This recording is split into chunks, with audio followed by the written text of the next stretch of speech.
GMs for Hire.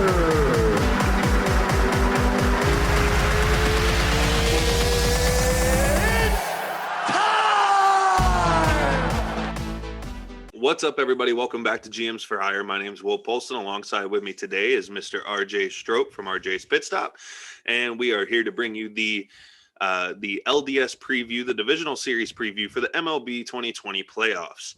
After the wild card round, a wild card round like we have never seen before, we had 8 different matchups, and everybody had a 3-game set. And so after we've gone through that, the next round is set.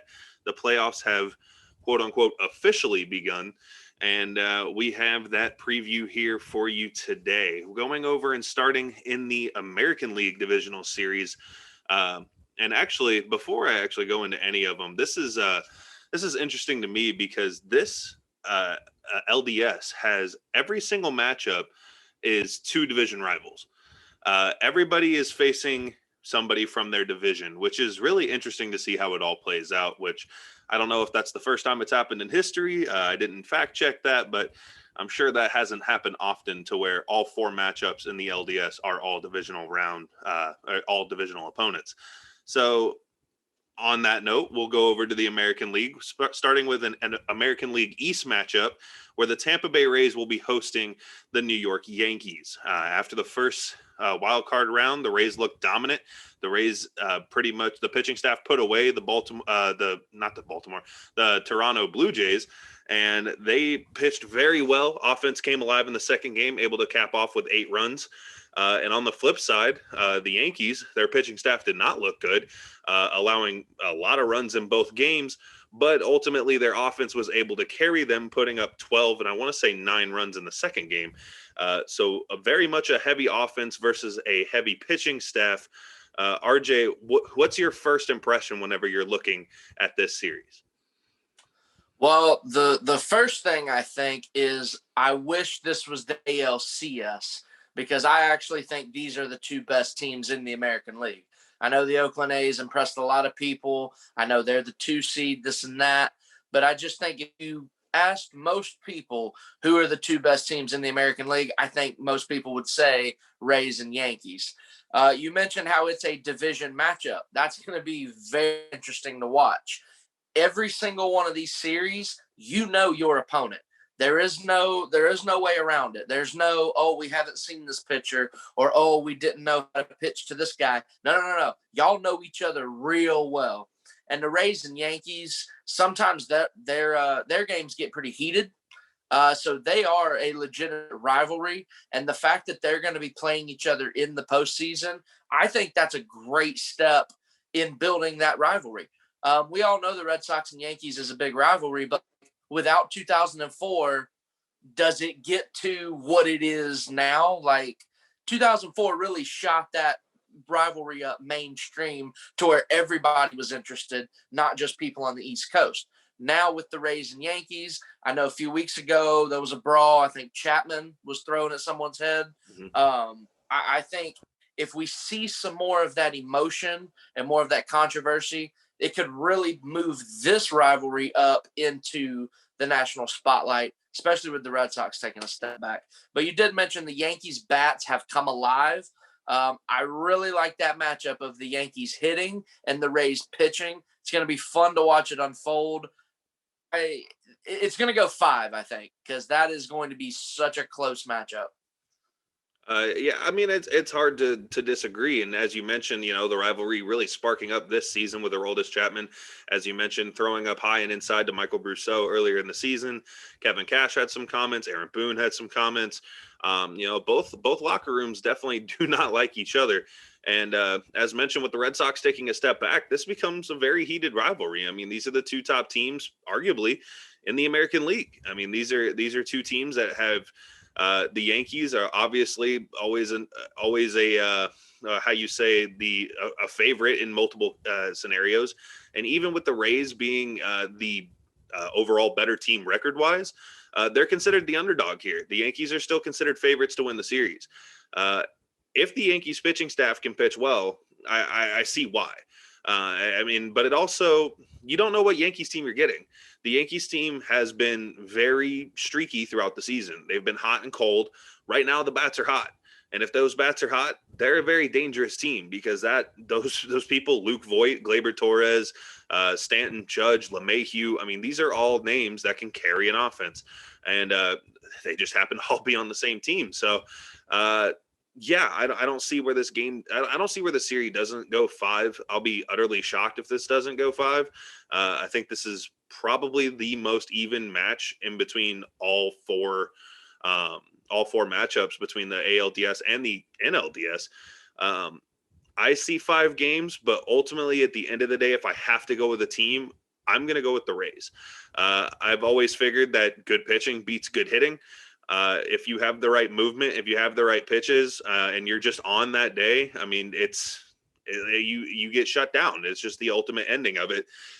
No matter how good your bats are, if you're hitting your spots, if you're getting your movements on the pitches that you need, then you're going to shut down opponents. And so far, Blake Snell and Tyler Glasnow have shown me a reason to believe that. They pitch very well against Toronto. They've pitched very well throughout the season.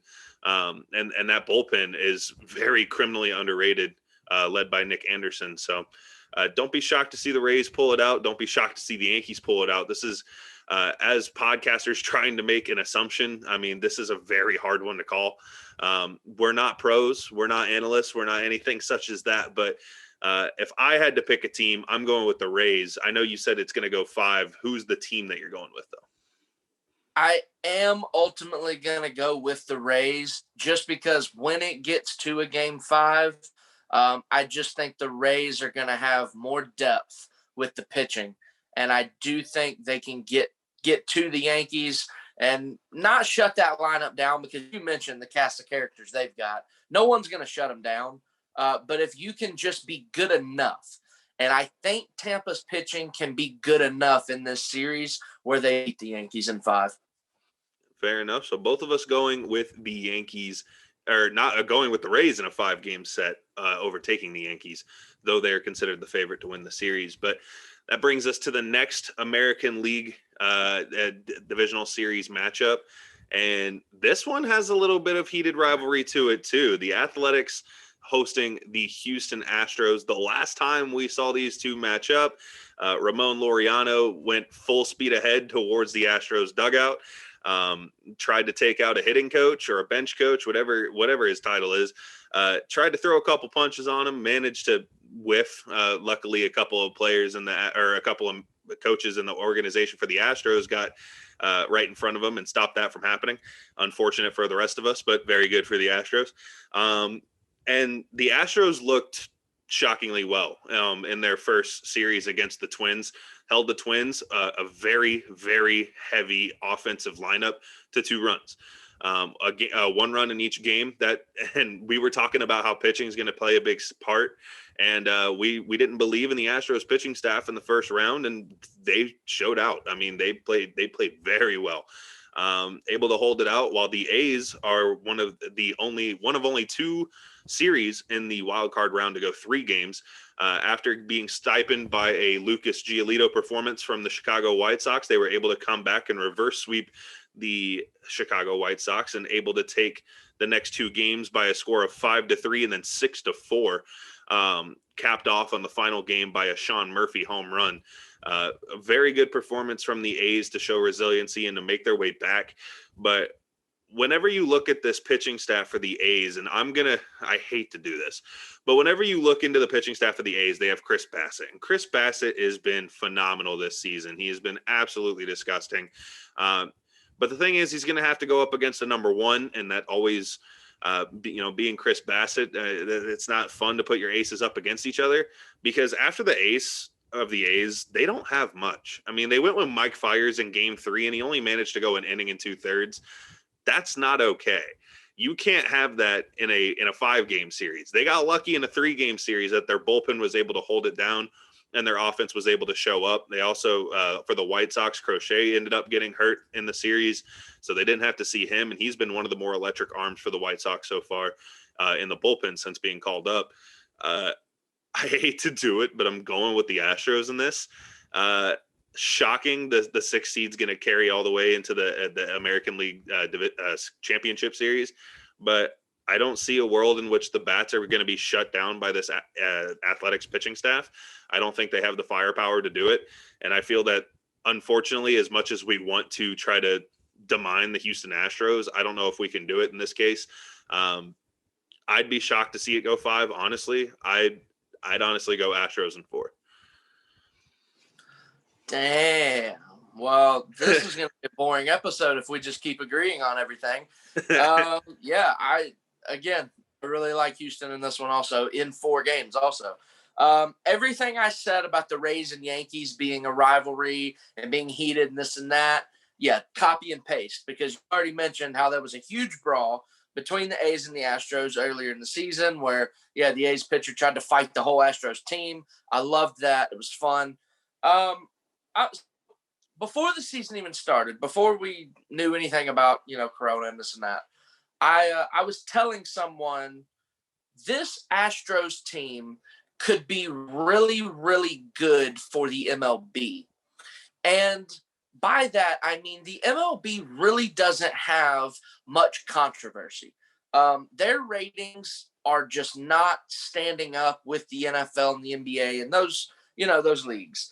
But when you have a controversial team or player or just, a feel-good story for a city, whatever it happens to be, the ratings end up being higher. I think this Astros team, being probably the most hated team in baseball that I've seen in my life, this is good. The further they go, the more fan bases and the more regions you're going to have watching these games saying, man, I hope the Astros lose. Man, I hope the Astros lose. And if they just keep winning, it's great for baseball. And yeah, it would be nice if the cheaters got some punishment and didn't, if they got eliminated and things like that.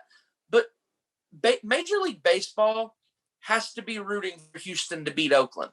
The Oakland Athletics are not a box office team. I don't think any casual baseball fan is tuning in like, ooh, miss the A's game today. Can't do it. Can't miss that.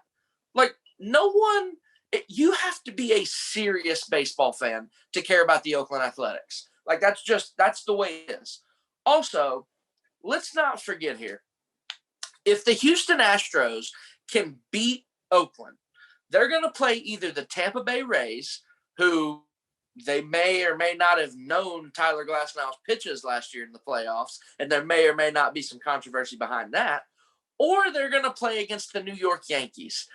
And if that series happens with a trip to the World Series on the line, get your popcorn and then buy extra, because Yankees, Astros, and ALCS would be absolutely insane. I think Rays Astros would be pretty good, and that's what I'm predicting. But if it's Yankees Astros, wow, that's crazy.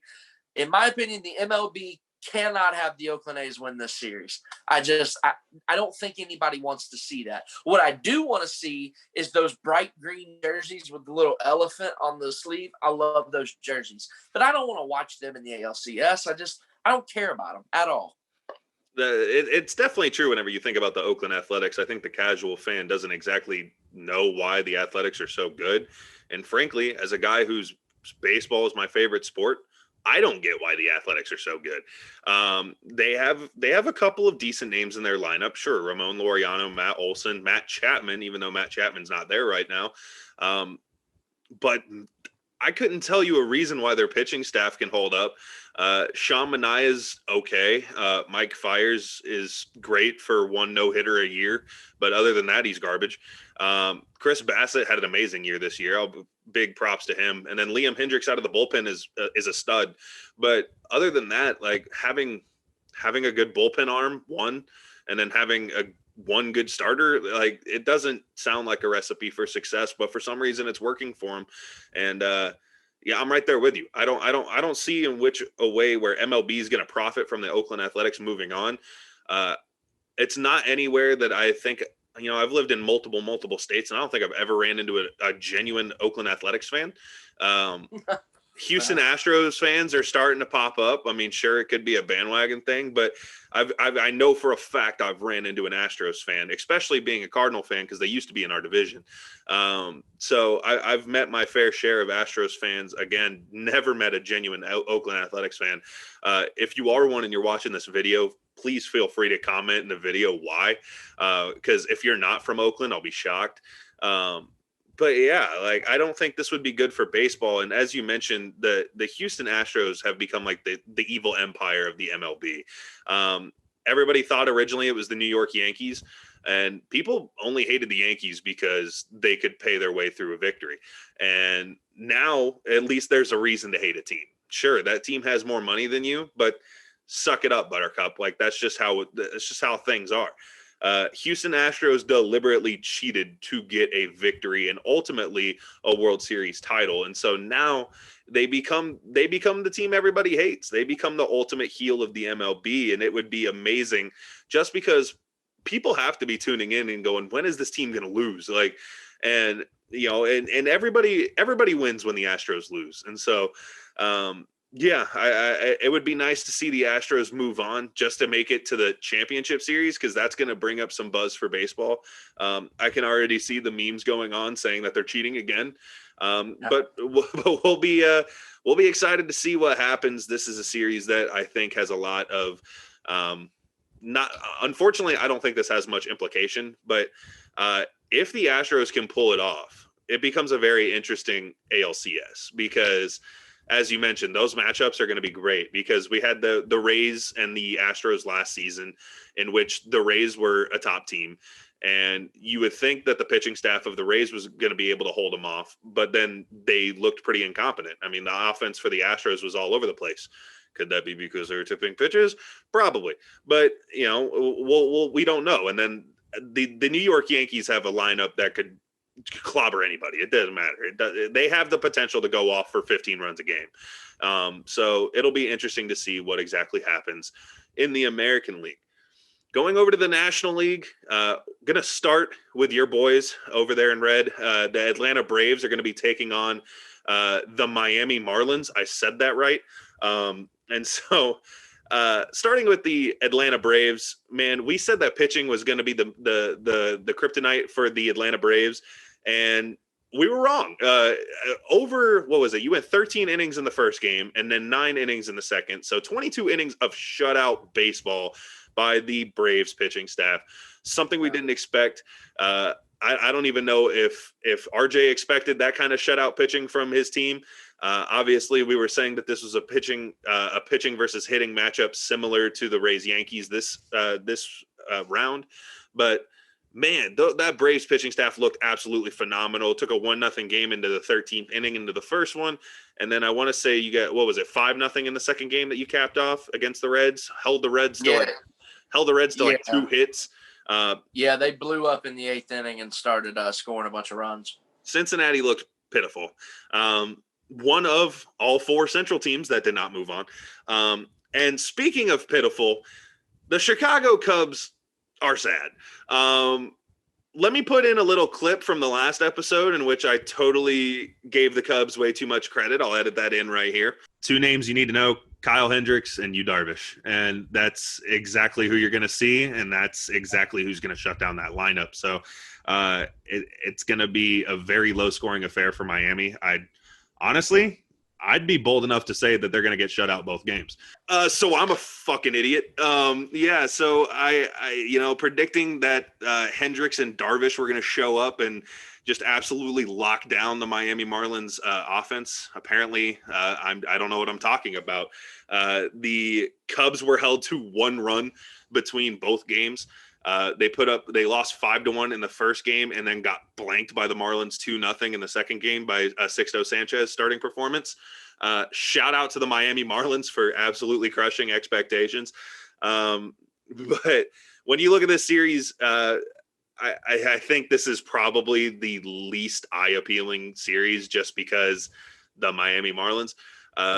But apparently they have the ability to shock some people and turn some heads. So being the Braves fan, what's your first impression on this series? Well, I'll be honest. I actually wanted the Cubs to beat the Marlins because I thought that Braves Cubs would be a fun series to watch. I like the star power on both teams. You know, Javi Baez, Anthony Rizzo. You got Ozzie Freeman and Acuna. It'd be fun, you know, go back and forth. But I'm not disappointed that we get the Miami Marlins. Let's not kid ourselves here. Yeah, I don't understand what the deal is with Miami. They have never lost a playoff series in their franchise history. Hopefully this time next week, they will be 7-1. Hopefully Atlanta can, take care of them. I would hope, and on paper, it would look like Atlanta wins 3-0. But I mean, I'm not gonna, you never know. You never know. Miami could sneak a game out. I do think Atlanta will win the series. I think their bullpen is just too much. And then, yeah, if Fried can look like that, if Ian Anderson can look like that, if that pitching can just kind of scrap and come together and do what they did against the Reds, they're going to be a tough out for anybody. And I just think it's October. The cream's going to rise to the top, and Miami doesn't have much cream on their roster. I do want to say, though, the Chicago Cubs, in my lifetime, 2016 Chicago Cubs are, and I've talked about this with a friend of mine. I don't want to, act like it's just me that came up with this. They are the biggest, almost dynasty. How did this team not win anything else? When they won in 2016, they were so good. They were so flashy. They were so young. They had so much money to spend, and they have not done anything. Here we are 4 years later, and they're getting swept by the Miami Marlins in a wild card series. What happened? Now, we've seen, some what ifs in sports. The Houston Astros, honestly, 2017, they only got one ring out of this whole deal, and that could have been a dynasty. I hate to say the 2015 Panthers. They had a very young core of stars, and here we are 5 years later, and no one's even left on that team. Hey, they're playing 500 ball. Yeah, looks like the Trevor Lawrence ship has sailed, unfortunately. I don't understand it. But out of all of them, I think the 2016 Cubs have to be the most disappointing. This team was loaded, and they just have not done anything. And I really don't understand why. I don't think their division is wow. I don't think it's gotten crazy good and they can't win the division. The Brewers are just all right. The Reds ain't there yet. And the Cardinals are that annoying team that won't go away. They're not great. So the Cubs really don't have any excuses here. They just have failed. And I don't know what moves you make to put this team back in the World Series, but they can't be happy with this. No, and I don't think they can be because I'll be honest, I don't know how Cubs fans really feel about it because I got into a big back and forth with a guy on the internet in an NL Central fan page, and he was just talking about, oh well, it doesn't matter, we still won the division. I'm like, yeah, but you got swept by a rebuilding team. So any Cubs fans out there, if you're genuinely happy that you guys won the division and then managed to get swept by a Marlins team and you don't see any problem in that, you're the problem. To put it as frank as I can, definitely you are the problem. But no, which is actually kind of interesting that you brought up that the Cubs could have been the dynasty that never happened, or maybe even considered to be the dynasty that just never popped off. Because I've been saying that in a different sport about the Tampa Bay Lightning. I said that they could have very well been the best team to never win anything. Luckily, this year they were able to pull it out in the Stanley Cup in such a weird season. But in all of our game-by-game recaps, I had mentioned that this could have been the dynasty that just never happened. The easily the best team in the league, the Lightning, had been dominant multiple years. Ever since 2015, they've been a playoff team. They've been very well off in a very, very young core that has signed up for a long time. And they had gone 4 consecutive years after a Stanley Cup appearance, hadn't won anything. And luckily this year they were able to pull it out. But, I never thought of the Cubs that way. The Cubs were a very solid team, and a lot of those pieces that were there are still there now, and they still haven't done anything of it. They're out here getting swept by the Marlins in the wild card round. So, yeah. Who knew that Addison Russell was the glue that held that dynasty together? Isn't that disgusting? That's gross. Wow. It wasn't Joe Madden. It was Addison Russell. It was who it was. Dexter Fowler. That's who it was. That's right. And that's why we're that an annoying team that won't go away, because we're there. But yeah, no, it's an interesting idea to think about, because they do have such a young core. They have all these players that are considered to be such great players, such as Chris Bryant, Javi Baez, Anthony Rizzo, Wilson Contreras, even, and company. And then to stand out with Yu Darvish, the way he's been pitching this season, the way Kyle Hendricks has stepped up, you really have to think that this team would do much more. But unfortunately for them, not for me, they haven't. So we are in a world where the Miami Marlins are a rebuilding team. They have to probably about 95%, if not 100 of their percent of their roster is making playoff debuts. People who haven't even dreamt of the playoffs. I know Sandy Alcantara and Sixto Sanchez are both making their playoff debuts, and they both pitched very well. Similar to Max Fried and Ian Anderson, both making playoff debuts, both pitched very well. If the pitching staff can hold up for the Miami Marlins, that's going to be nuts. If they are true, if what they did in the first round is who they are, then props to them. And I think it becomes a more interesting series, but ultimately I don't see how the Braves don't pull it out. I think with the Miami Marlins moving on, I think that almost stamps the Braves into the NLCS, but we've been wrong about the Marlins before. So, arguably from what they did, you can't count them out. Ended up sweeping a team that won their division when they were a second place team. So, ultimate shocker there, but I mean, I'm not going to be the bold take guy and go with the Miami Marlins. I'm not going to do it. So yeah, I'm going Atlanta. Maybe Miami sneaks one out. I don't see it going past 4. But I wouldn't be shocked to see it happen in 3 either. So I'm going with Atlanta, and I'm sure I think you said that you're doing the same. So yeah. All right. Yep. I'll go with Atlanta. So moving on to what I think is probably the most controversial series of the 4. In the National League West showdown between the San Diego Padres and the Los Angeles Dodgers. Now, whenever we talked about evil empires, the Los Angeles Dodgers are the evil empire of the National League. They are the team that's always at the top. I don't remember the last time they didn't have a top 2 record in the National League. Even taking the best record in Major League Baseball this year, they have been absolutely phenomenal for quite some time. But this San Diego Padres team is America's team right now.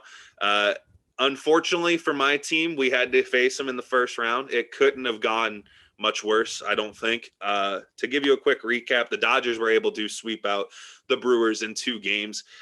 Their offense was a little lackluster for facing the Brewers pitching staff, I thought. But their pitching staff definitely held up. They only held the Brewers to 2 runs in 2 games, both coming in the first game.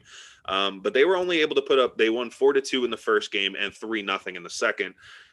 Against that Brewers pitching staff, I would have thought that the Dodgers, with their star power, Max Muncy, Bellinger, Betts, Peterson, I would have thought they could have put up more runs. But ultimately they did enough to get the job done. And then whenever you go to the San Diego Padres, I mean, the lights looked out. The lights looked so out, and I was so excited. I can't say I wasn't. I thought we were going to pull the upset of the series, but turns out it was the Marlins. Man, San Diego Padres, after getting beat in the first game 6-4, and it was a very interesting game because the Cardinals were able to put up 4 runs in the first, and then they were ultimately able to hold on, even though the Padres scored 1 run in each of the first 4 innings. They just slowly knocked away at that lead, but ultimately the Cardinals were able to take game 1. And then whenever you go look at game 2 was probably the most entertaining game of the wild card round, I would argue. The Cardinals got out to an early 4-0 lead. Again, the Padres start chipping back, and then Slam Diego woke up. In the sixth inning of the bottom of the sixth of game 2, the Padres are able to put up 4 runs from a Tatis home run and a Machado home run back to back. Then 3 runs in the 7th, 2 runs in the 8th to really cap it off for the Padres. And I know my buddy Nolan Brown's a Padres fan. I know Matt was there for the first reaction. I know my dad was here for the first reaction. As soon as the bats woke up for the Padres, before a pitch was thrown in game 3 and before game 2 even ended, I said we were done. That's all it took. It took the bats getting hot, and that's exactly what happened. They were able to take game 2 11-9 and then ultimately blank the Cardinals in game 3 4-0. And this is a team that was able to do that without their number 1 and number 2 starter. Dinelson Lamet and Mike Clevenger both left off of the postseason roster, at least for the wild card series. It is yet to be told if they are going to be on the divisional series roster. So far, I've heard that they are very optimistic about Mike Clevenger. I have not heard anything on Dinelson Lamet. So it'll be interesting to see what happens. But you want to talk about pitching versus hitting. This is the matchup. Whenever it comes to Walker Buehler, Clayton Kershaw, the standout season that Dustin May had, that pitching staff for LA is disgusting. Always one of the top in the league, especially if Kershaw can pitch like regular season Kershaw and not postseason Kershaw. That team's dangerous. And that's exactly what we saw in the first round of the playoffs. I want to say he struck out 13 and went like 8 scoreless. He was disgusting. But the Padres bats are never out of it. And we found that out. Fernando Tatis has home run power at any time. Machado has home run power at any time. Will Myers, Eric Hosmer, Trent Grisham, even Jake Cronenworth. I mean, the team is so Tommy Pham. The team doesn't have a weak spot in their lineup from 1 to 9. Even Mitch Moreland's going to be DHing. I'm assuming he'll be coming off of the bench. Austin Nola's a better hitter than people give him credit. This team in this series is very interesting to me. And I think I'm going to have the hot take in this one. I think I'm going with the San Diego Padres. If we can get Mike Clevenger or Dinelson Lamet back, I don't have a reason to believe that the Dodgers are going to win it. They couldn't hit against that Brewers pitching staff, and that Brewers pitching staff has been subpar at best this season. They had Corbin Burns, who did okay, Woodruff, who did okay, but nobody who really stood out other than Devin Williams, who was left off of the postseason roster. And then whenever you look at the Padres, their offense has never stopped. And again, they're America's team. They have proven that they are no quit at all times. When their backs were against the wall, their offense exploded. I mean, they put up 9 runs in the matter of the last 3 innings of the game whenever they were down the entire time and the lights were out in San Diego. They could have had home field, or they could have had, they're having the American League divisional series hosted at San Diego. And to know that some other teams could be playing there, but you wouldn't be in the playoffs would be kind of insulting. And the Padres said, not us. And they were able to beat down the Cardinals at the end. And as much as I am impressed by the Dodgers pitching staff, I have to go with the San Diego Padres. I think it goes 5. I don't think it's a one-way team series. I think this is going to be very close. It's going to come down to the wire. And I wouldn't be shocked to see it come down to a 9th inning lead by the Dodgers and Kenley Jansen blows a save and San Diego walks it off. It would be one of those things to where I don't put it out of the question. But ultimately, I'm going to go with the San Diego Padres in 5. Man, well, you pretty much there. So this was the one I thought maybe we would disagree on, and sure as shit, you have the same pick as me. I do think the San Diego Padres are going to beat the Dodgers in 5 games.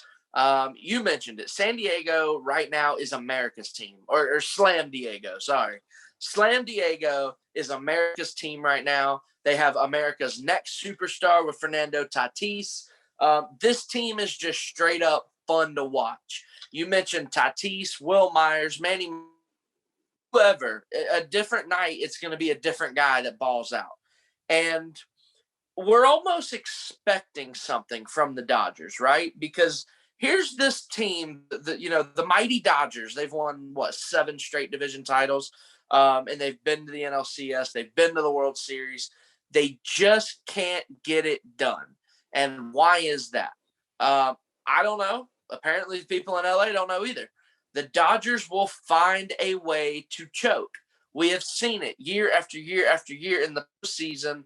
It doesn't matter how loaded their roster is. It doesn't matter if the league MVP is on their roster. It doesn't matter if the league Cy Young winner is on their roster. They will find a way to lose because that's what they do.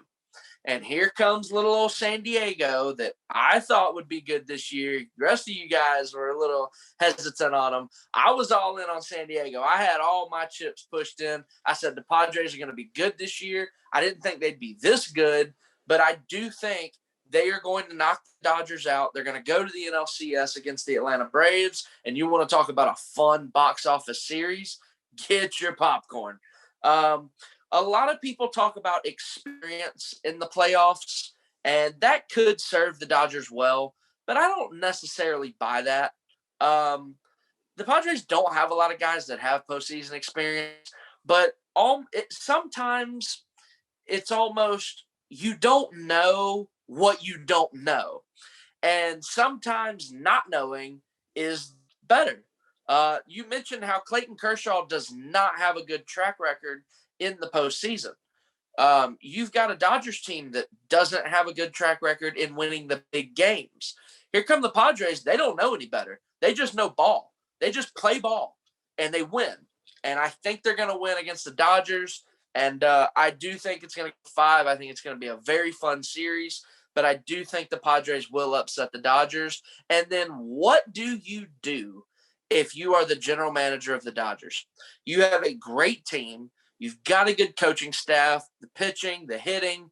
You're a well-rounded team. You've got a great closer in Kenley Jansen. What do you need to do to take that next step? I don't know. I know there's a team out in Cleveland that wants to get rid of their best player. Maybe the Dodgers should pick up the phone. But I don't know. How do you take that next step when you're that close? It's honestly like the Tampa Bay Lightning. You're that close. How do you take that next step? And maybe sometimes you just need things to fall into place. But maybe that'll be next year for the Dodgers because I think the Padres beat them. I think whenever you look at and when you compare him to somebody like the Tampa Bay Lightning, obviously a lot of people who are watching this video may not know a lot about hockey, but us being Lightning fans, whenever you looked at the Lightning, you knew that they needed forecheck. You know that they needed to get bigger and they needed to bully people more because they were fast, they were quick, they had the shooting ability, they had the scoring ability, they could do everything you needed to do, but they didn't have anybody on any line that could go bully the best team or the best line of an opposing team. When you look at the Dodgers, I mean, what do you do? Like, I mean, they have been they're another team that when you look at their offensive lineup, there's not much of a weak spot. I mean, right field was a little bit questionable. They had a big star coming up in Alex Verdugo, and then they just said bump it and just jumped all the steps in developing a player and went with Mookie Betts. So Cody Bellinger is a very, very good bat. Obviously, I mean, that's just, that's common knowledge at this point. Corey Seager's done very well this season. Max Muncy's a solid bat. Justin Turner's a contact machine. Jock Peterson has home run power at any swing. Will Smith is a good up-and-coming catcher. I mean, this offense is loaded. Then you got Walker Buehler, Clayton Kershaw, Dustin May, who's done very well this season. There doesn't seem to be a weak spot. And then one of the better closers in the league in Kenley Jansen. And so when you look at the Dodgers, you want to talk about a dynasty that never happened. This team has been, as you mentioned, 7 straight, maybe even more division championship titles, arguably been one of the best top 2 teams in the National League every single year in that span.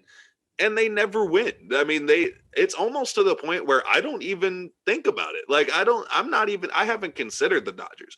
I mean, sure, I've considered them against Milwaukee because Milwaukee is who they are. But whenever I put them up against a real team, like, I don't fear the Dodgers. Like, even if we beat the Padres, being the St. Louis Cardinals, I would have taken the Cardinals over the Dodgers. Like, and just because of our track record against Clayton Kershaw, we smack him around every time he steps on the rubber. But the Dodgers are literally the team that could, and they're just not. They haven't done. They are very much the boy who cried wolf, and they just never show up. I mean, they are just the best team to never win it. And yeah, I mean, at the end of the day, the Dodgers need to do something, as you mentioned.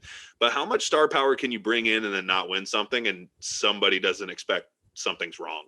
I mean, is it at a point? Is it the leadership? Is it the owner? Is it who is it? What is the problem in LA? Well, I think Francisco Lindor was who I was talking about earlier from the Indians. He's got 1 year left on his contract, I believe. Yes. So I think if you're the Dodgers, I think you move Corey Seager to third base because Justin Turner is a free agent. You move Corey Seager over to third. You trade for Francisco Lindor, and you absolutely push all of your chips into next year because Lindor will be under contract. I don't think they're losing really anybody. I think Jock Peterson might be a free agent, and Justin Turner obviously is because I need to see him in Atlanta next year. But I think that's what you do. I think you go all in next year, and then if you have Lindor and you have Mookie and you have Bellinger and you've got Walker Buehler and you've got Clayton Kershaw and you still don't win the World Series next year, then I think it might be time to absolutely just clean house and blow it up. That's just my opinion. Maybe don't re-sign Lindor, or you're going to have to make some kind of moves. I don't know what, but I think they could be the team that trades for Lindor and go all in on next year. And if you don't win it next year, then we're going to have to talk. So after this season, the Dodgers are losing Justin Turner, Jock Peterson, Kike Hernandez out of their lineup. And then whenever it comes to their pitching staff, they're going to be losing Blake Trinan, Alex Wood, Pedro Baez, and then Jake McGee. So the pitching staff's definitely not going to be harmed. Definitely not anybody of too much importance. Jock Peterson has the ability to go be a solid outfielder somewhere else if he wants to go do that. And then Kike Hernandez is a good utility bat, but nothing too special. A good solid bench bat for the Dodgers, but nothing that's going to make their everyday lineup. Justin Turner is definitely the big piece out of that. But yeah, I mean, if they go for Lindor, I mean, they have to. I mean, what else can you do? And then if you get Lindor and you don't win, what do you do? Because bet money they're going to go sign a pitcher. I mean, they're going to go sign another pitcher. It's what the Dodgers do. Don't be shocked to see them throw some stupid money at somebody like, I don't know, Trevor Bauer, and then they bring in Trevor Bauer. And not to mention, they're missing David Price. David Price opted out this season. So if they still have him, I mean, you add another arm to that rotation. And then, do they even need to go get somebody else? Because they have a solid four in Price, May, Kershaw, and Buehler. Do you really need a stud starting five? Like, what? And then if they don't win, as mentioned, the Dodgers have to do something to go get. Could you imagine the prospect overhaul that they could bring in for some of their players?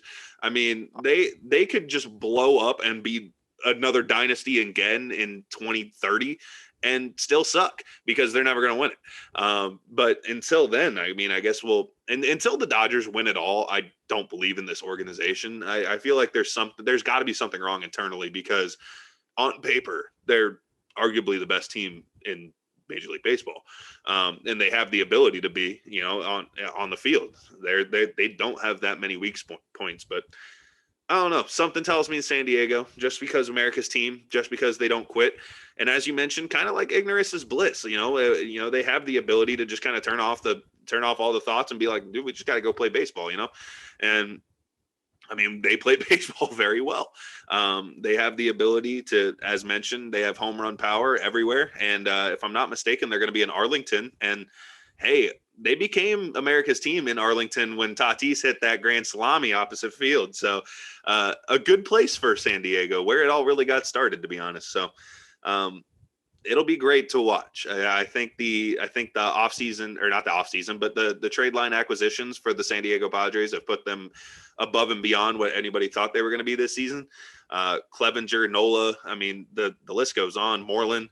the very great job by AJ Preller and the whole entire team over there in San Diego. But man, it's going to be an interesting series. The fact that we talked for that long on that series, it just lets you know exactly what all could become of the Padres-Dodgers series. But that'll wrap it up for those 4 series and the divisional series. I don't know why I keep want to say championship, but so any closing thoughts going into the divisional series?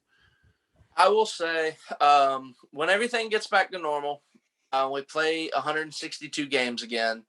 I don't think we need 8 playoff teams in each league. I think that's too many. I think we've got teams that are under 500 and don't deserve to make it. But what I do like is a 3-game wildcard series. I think that absolutely needs to stay.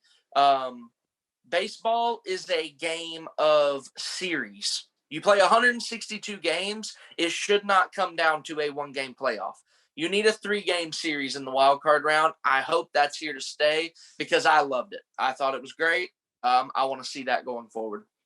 I think it's great too. I think it's awesome for the game because anything can happen in one game. Hell, the Cardinals beat the Padres and the White Sox beat the Athletics, but ultimately it showed that they're not the better teams. I mean, in a 3-game set, it showed that, they are who they are. I mean, granted, would I love to see the White Sox into the playoffs as opposed to the Oakland Athletics? Absolutely. I think they're a more entertaining team, but frankly, as much as I am a Cardinals fan, I don't think America wants to see the St. Louis Cardinals in as much as they want to see San Diego in. So, am I happy? No, but am I disappointed with the 3-game series? Absolutely not. I think it really showed who is better than who, which only proves that the Miami Marlins are better than the Chicago Cubs. You can write that down. Hot take, but obviously the better team won. That's why they moved on. So. So that'll wrap it up for the divisional series preview for the 2020 MLB playoffs. We've got a great couple of matchups here, some really hot storylines that are going to be coming back into fruition here, and especially in playoff baseball. A 5-game series, no days off for any team, 5 days straight you're going to be playing, which is very unlike the MLB playoffs. But it's going to be an interesting one. People are going to be tired. People are going to be really stretched out to their limits, but we're going to see exactly who can be resilient and come out on top here in just about a week. So until then, that's RJ Strope, and I've been Will Polston, and thank you for listening to yet another episode of GMs for Hire, whatever that is. So congratulations to all teams that advanced, and we'll see exactly who can move on into the championship series whenever we come back with our next video. So until then, we'll catch you in the next one. Peace out.